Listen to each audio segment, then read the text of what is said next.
Hey everyone, welcome to another edition of the Ratitude Podcast.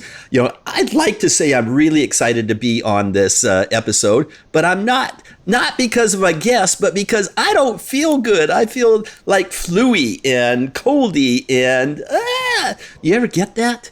I mean, it happens so rarely, but it's happened like twice in the last 3 or 4 months. And I just don't know why that's happening because I'm a really healthy person. Anyway, I am really excited to welcome our guest today. He's a family member, a new family member. He married my daughter, Christina, and his name is Dr. Jacob. He goes by Dr. Jacob. His last name is actually Stubbs. We're going to get into that maybe. On the listing there, he says his name is Jacob Martin. I think Martin's your middle name. Is that right? Martin's my middle name, yeah.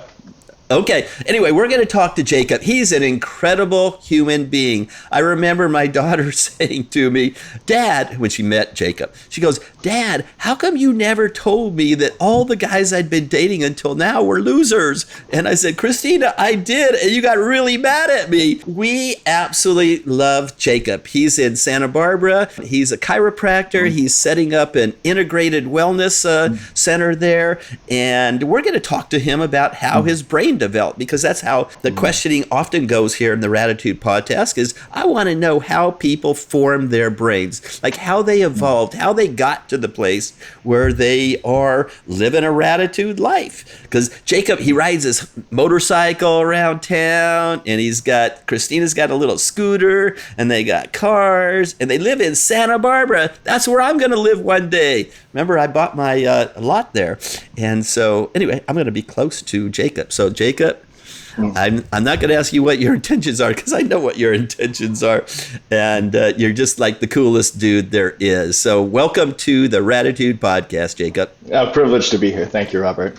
And thank you for the great intro.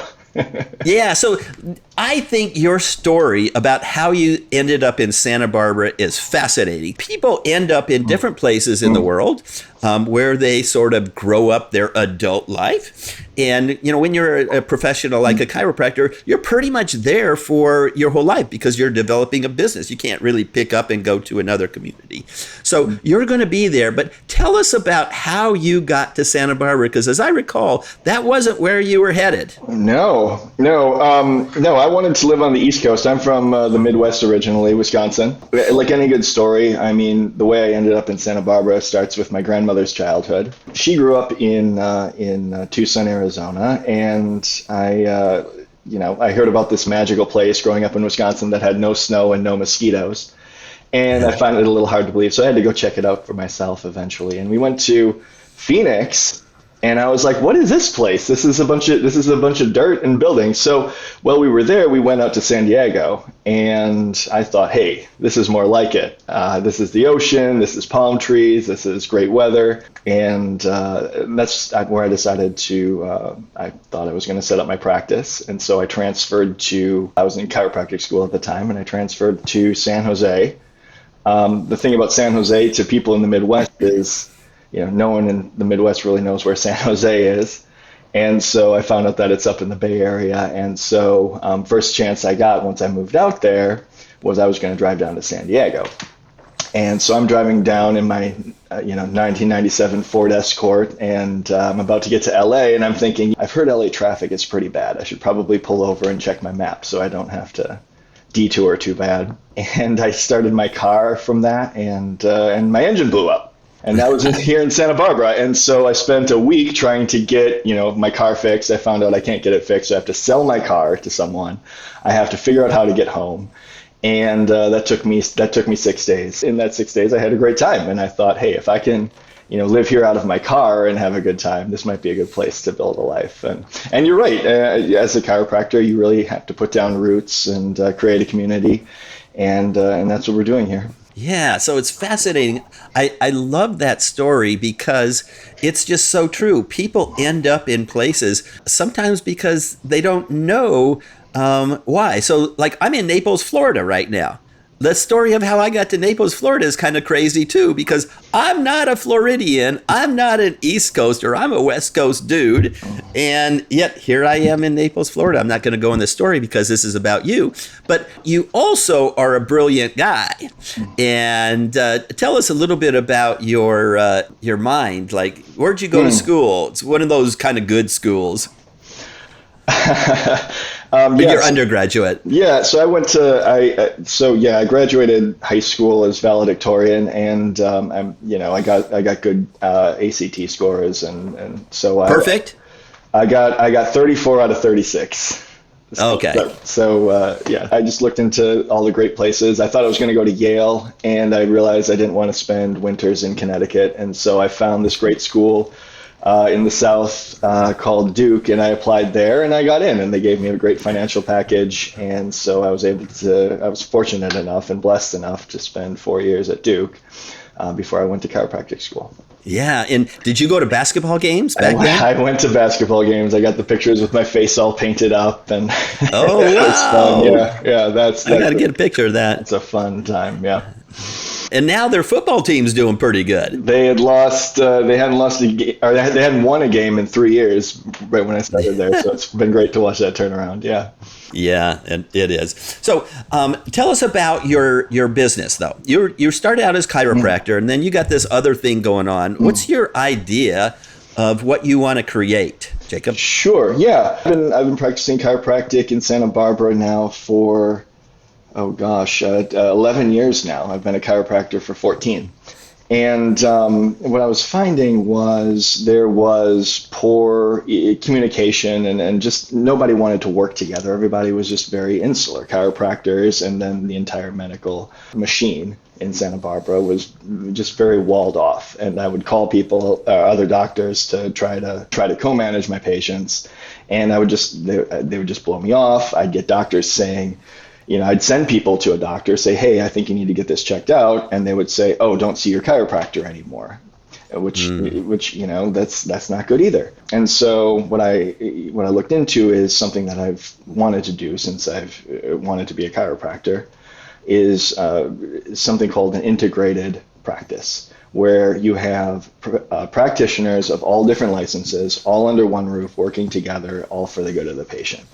That's what we've been able to do. We have a medical director now, and we have a nurse practitioner delivering treatments, all without drugs, without surgery. It's exactly the vision that we've been looking to achieve. So people still have this opinion of chiropractic that it's kind of woo-woo, at least in the medical field? I don't know. Some people do, I'm sure. I think more people say that people have this opinion than people actually having that opinion. I think people love their chiropractors, and I think that there's just I think that sentiment is passing at this point. I think people trust. But you still have doctors that you sent patients to that told them not to see you. Yeah, there is that. I wouldn't send them to those doctors. Yeah, but you end up running out of doctors eventually. Oh, well, if you run out of doctors, then there must be a lot of doctors that think that. Yeah. So now, how did you pick chiropractic versus anything else? Good question. Yeah.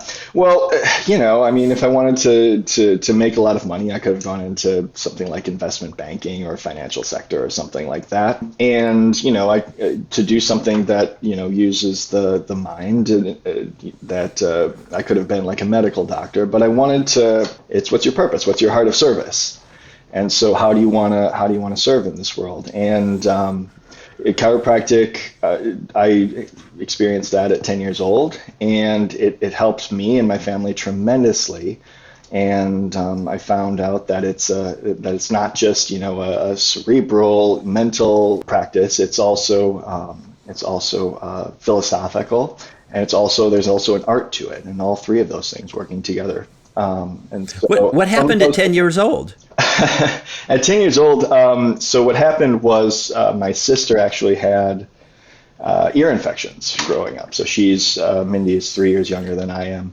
And so she had, ear infections her whole life. And my parents kept taking her in for surgery to get the tubes put in the ears. And the thing with the tubes is that they fall out.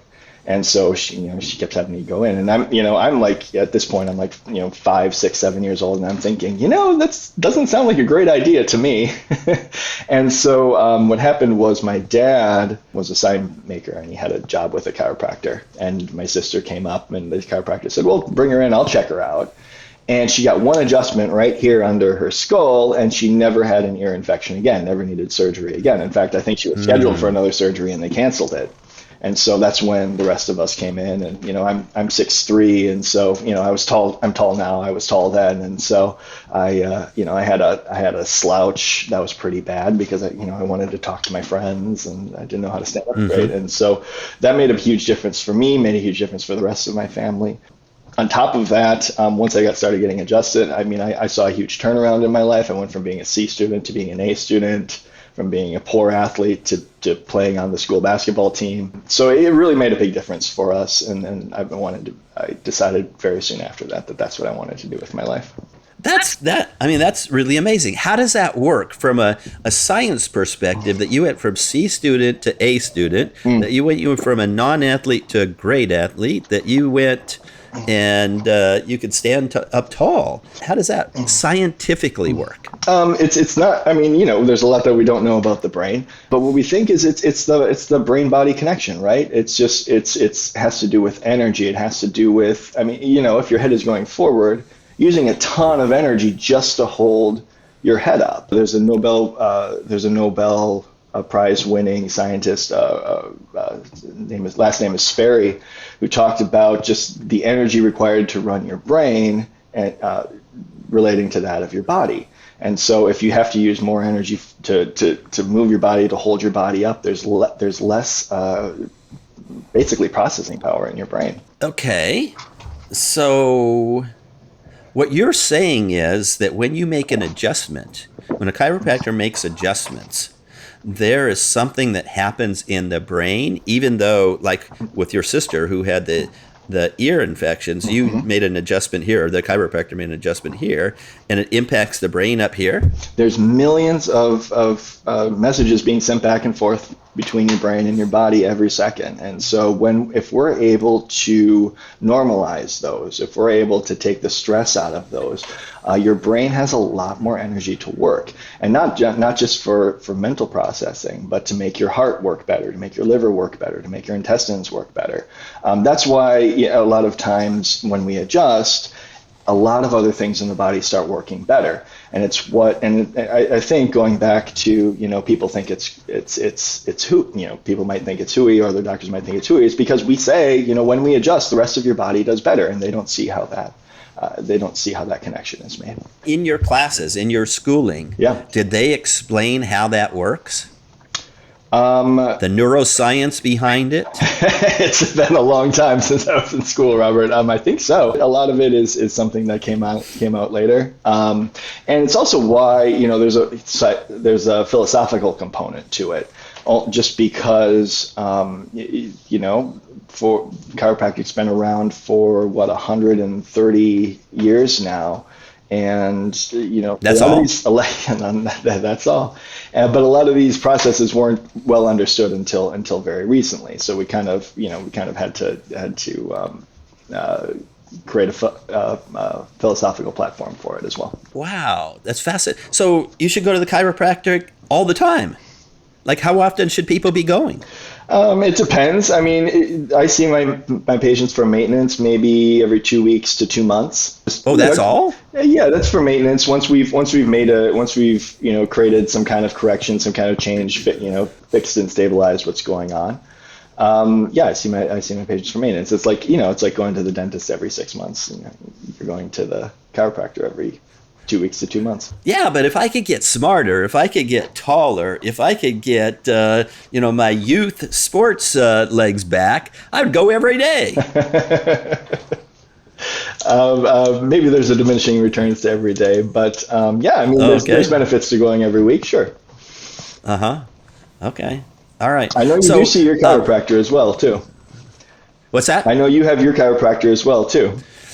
Well, when I was in California, I did. I haven't got one here in Florida. So I think I'm going to have one in Santa Barbara, though, in the future. Yeah, as long as I'm here, you got a chiropractor in Santa Barbara. So tell me your integrated medicine that you're going to go. What's your vision for that? What's it going to look like? What are you going to be able to cure and help? And what's your vision for all of that? Yeah, so we're dealing with a lot of degeneration and pain. So any kind of soft tissue injury, whether it's an acute injury like you fell, you sprained your ankle, you sprained your knee, you hurt your neck, or you're having headaches. That's something that we can fix right away. There's also long-term degeneration processes. And so we're using state-of-the-art treatments to help people with arthritic knee pain, people with arthritic shoulders, people who have been recommended for surgery and don't want to do surgery, or recommended for painkillers until they need surgery or something like that. We're able to heal people again without drugs, without surgery. I'm just blown away by the results that we've been able to get when all of these pieces are in place. Could you do something on Zoom? Could I do something on Zoom? Yeah, like chiropractic over Zoom? Well, chiropractic means done by hand, so until I can get my hands through the screen. So the answer is no. I don't think so. Okay, all right. Okay, because a lot of things are happening on Zoom, right? We didn't think we could hypnotize people over Zoom, and all of a sudden we had to use Zoom. And it turns out you could hypnotize people over Zoom really well. And you could do therapy, you could do all sorts of things. But since chiropractor means with your hands, we can't do that unless you can go like that. Man, if I could, I'd move out to Bali and I'd see all my patients through Zoom.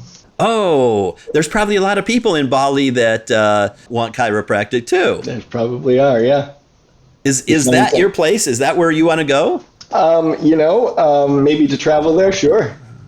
That sounds like a great place. I'm thinking about, that I've got this trip to Vietnam coming up that you and Christina are invited to, and I think I'm going to come back through Bali on the way. All right. So I'm tempting you even more. I know that you got to work. Lots to do here, yeah. Yeah, you do have lots to do.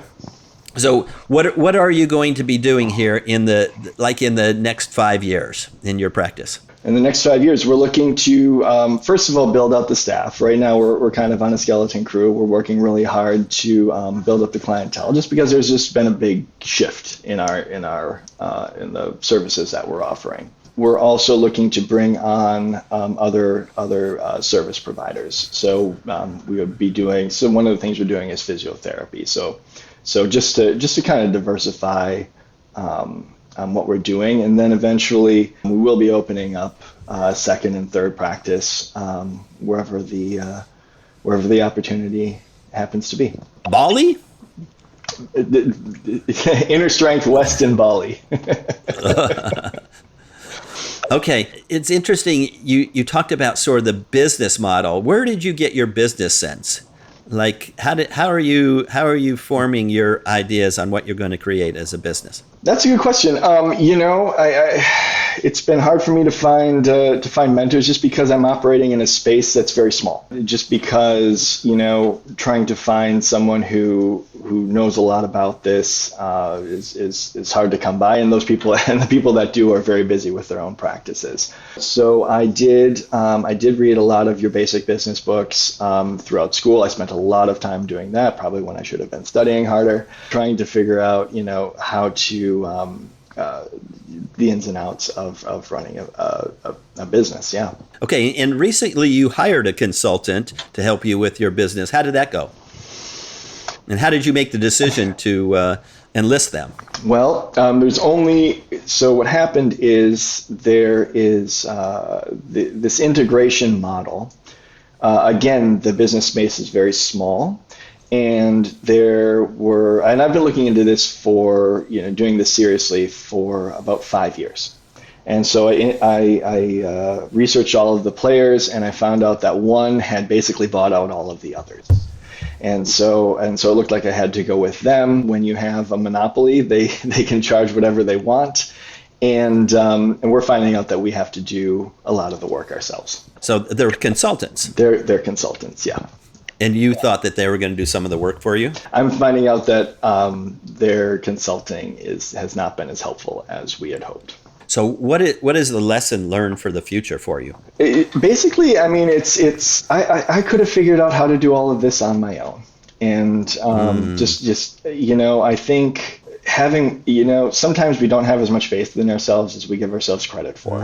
And so that's what I'm thinking. When you're trying to swim in a bigger pond, maybe just swim faster and harder. Learn to swim faster and harder. Okay, so Jacob, I want to pursue that a little bit. How would you do that in the future? How would you change your mind to actually be able to have the confidence in yourself to take on whatever it is that comes up in your life? How are you going to change your mind to do that? There's a lot of knowledge out there, and it's not held by, the gatekeepers to that aren't always the ones with the financial interest in it, right?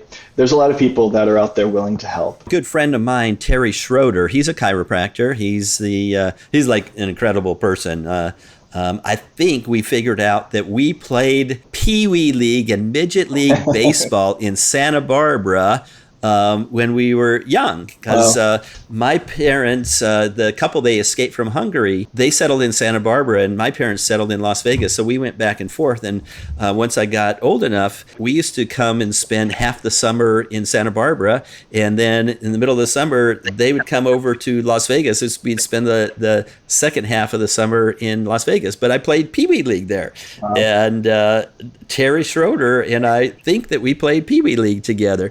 Anyway, he's an incredible human being. He's a great role model. He's the head coach of the Pepperdine water polo team. I believe that he was voted the greatest water polo player of the 20th century, 21st century, 20th century, one of those centuries. He's been on 6 Olympic teams. He played 4 times. He was the captain of the team. He was the flag bearer for the U.S. in the Beijing Olympics. He's the model for the Olympic statue at the Coliseum at USC. He was on the International Olympic Committee, and he is my chiropractor, and I believe he said that he would be willing to share his secrets with you. Oh, man. Is that right? Yeah, I'm really looking forward to that. He did a lot of work also with the Foundation for Chiropractic Progress, which is a publicity organization for the profession.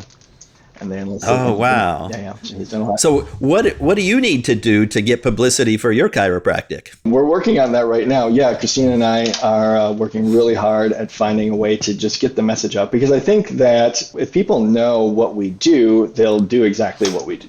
They'll do exactly as we do. And I think that this message of living a pain-free life without drugs or surgery is something that really sells itself, honestly. Is that the key message from chiropractic, is that pain-free life without drugs or surgery?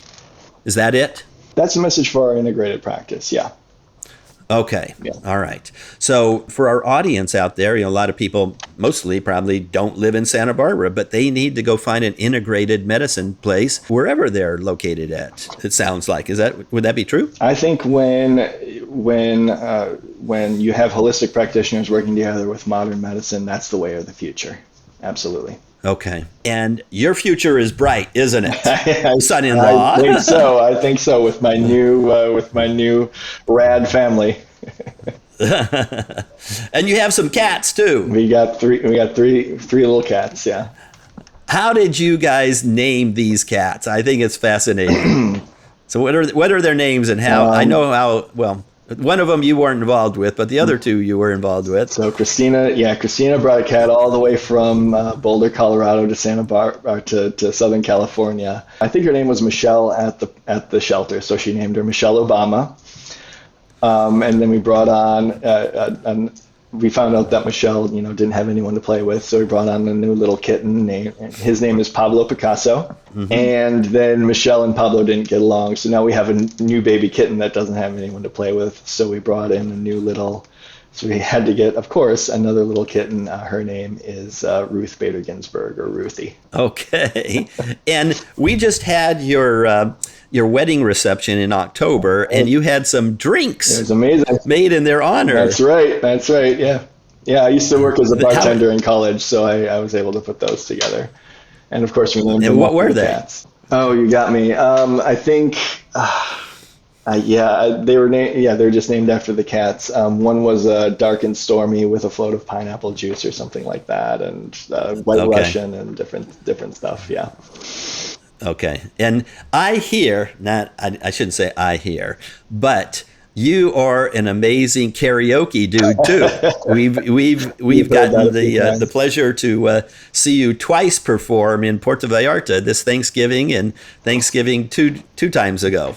Was it 2 times ago? Yeah, 2 years ago. Yeah. Well, my birthday falls around Thanksgiving, so I finally got tired of Thanksgiving taking over my birthday, and we decided to go down to Mexico together, where they don't celebrate Thanksgiving, and I get to celebrate my birthday. And what's your karaoke song? I got a couple. I don't normally tell people this, Robert, but I like to do Johnny Be Good and The Devil Went Down to Georgia.